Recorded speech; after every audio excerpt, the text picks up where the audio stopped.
Hi, my name is Darla Moore, and I'm an analytical technician with McGeehan at the headquarters in Cleveland, Ohio. And I'm going to take you through the step-by-step procedure for determining the concentration of J3. We're first going to start with pulling a 25 milliliter sample from our J3. And again, we want to make sure that we pull the sample from the center of the sample bottle.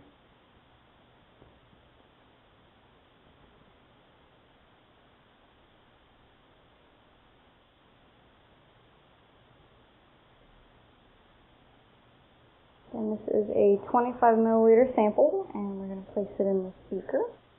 To use any size beaker, I recommend a larger. This is a 600 milliliter beaker.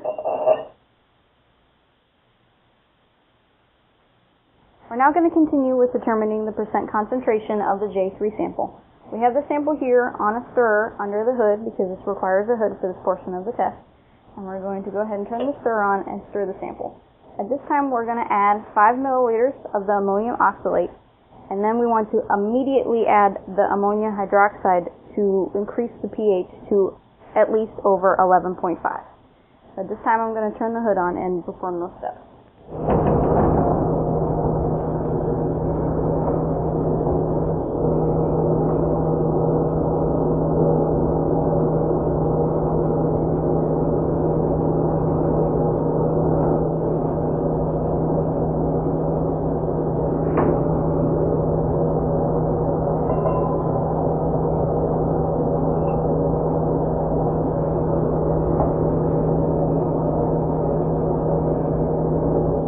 Now, in order to determine the permanent turbidity of the sample, it's best to light it from behind with a high intensity light so that you can see the turbidity. So I'm going to move this light.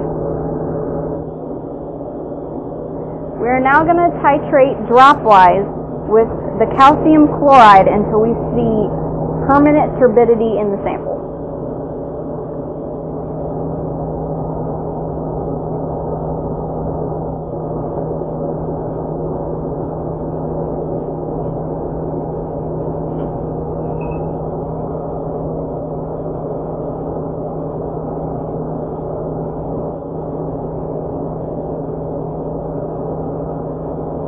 At some point during the titration, the solution will begin to become cloudy or turbid on the top, and that's when you'll know you're getting close to the end point.